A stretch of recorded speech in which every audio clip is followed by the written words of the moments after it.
हनुमान चालीसा में लिखा हुआ है कि संकट कटे मिटे सब पीरा, जो सुमरे हनुमत बलबीरा। जी हाँ, यह अटल सत्य है।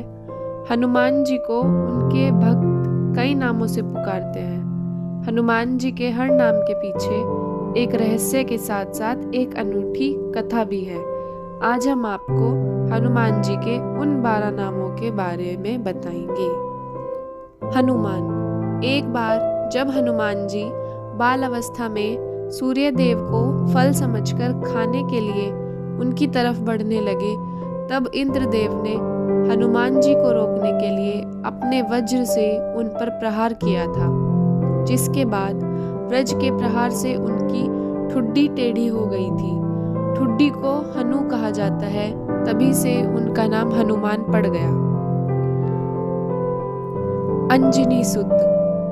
हनुमान जी ने कार्तिक कृष्ण चतुर्दशी को प्रदोष काल में जन्म लिया था, इसी कारण से वह अंजनी सुत कहलाए। वायुपुत्र।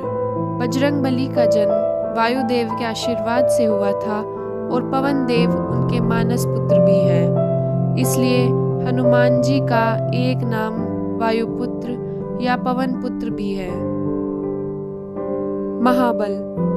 हनुमान जी अत्यंत बलशाली हैं। ऐसा माना जाता है कि बाली, रावण, भीम, अरावत, इंद्र आदि सभी का बल मिलाकर भी हनुमान जी के बल से इनकी तुलना संभव नहीं। हनुमान जी के बल के कारण ही स्वर्ण लंका क्षण भर में राख का ढेर बन गई थी। इसी कारण से हनुमान जी को महाबली भी कहा जाता है। रामेष्ट। हनुमान जी भगवान श्री कृष्ण के प्रिय माने जाते हैं। उनके रोम रोम में राम बसे हैं। राम काज में हनुमान जी का महत्वपूर्ण योगदान रहा था, इसी कारण से उनका एक नाम रामेष्ट भी पड़ा। फाल्गुन सखा।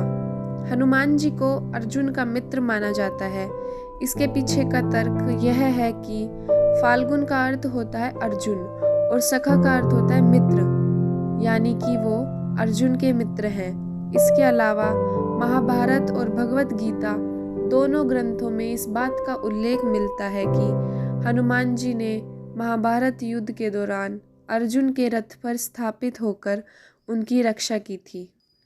पिंगास। पिंगास का अर्थ होता है आंखों में हल्के लाल और पीले रंग की परत बनना। हनुमान जी के नेत्रों में भी ऐसी परत बनने का उल्लेख रामायण ग्रंथ में मिलता है। इसी कारण से हनुमान जी का एक नाम पिंगास भी है। अमित विक्रम। हनुमान जी का एक नाम अमित विक्रम भी है। अमित का अर्थ है अधिक और विक्रम का अर्थ होता है पराक्रमी। हनुमान जी भगवान शिव के अवतार माने जाते हैं। ऐसा में उनके अंदर अथाह बल होना स्वाभाविक है।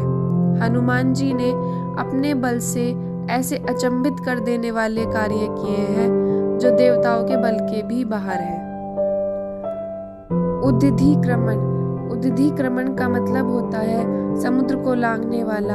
हनुमान जी ने सीता माता की खोज में समुद्र को लांघा था, इसलिए उनका नाम उद्धिक्रमण भी है। सीता शोक विनाशन। इस नाम की रोचक कथा यह है कि जब समुद्र को लांघ हनुमान जी माता सीता के पास पहुंचे थे, तब उन्होंने छोटा सा आकारधर पेड़ की आड़ में खुद को छिपा लिया था। उन्होंने माता सीता को श्री राम से बिछड़ने के शोक में द्रवित देखा।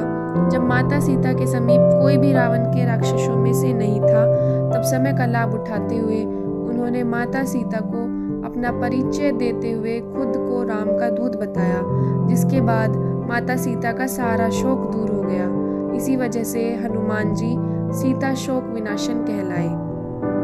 लक्ष्मण प्राणदाता। रामायण के एक खंड में इस घटना का वर्णन मिलता है कि लक्ष्मण जी और मेघनाथ के युद्ध में जब मेघनाथ ने छल से लक्ष्मण जी को आहत कर मूर्छित कर दिया था, तब हनुमान जी उनकी रक्षा हेतु संजीवनी बूटी लेकर आए थे, जिससे लक्ष्मण जी की जान बचना संभव हो सका था।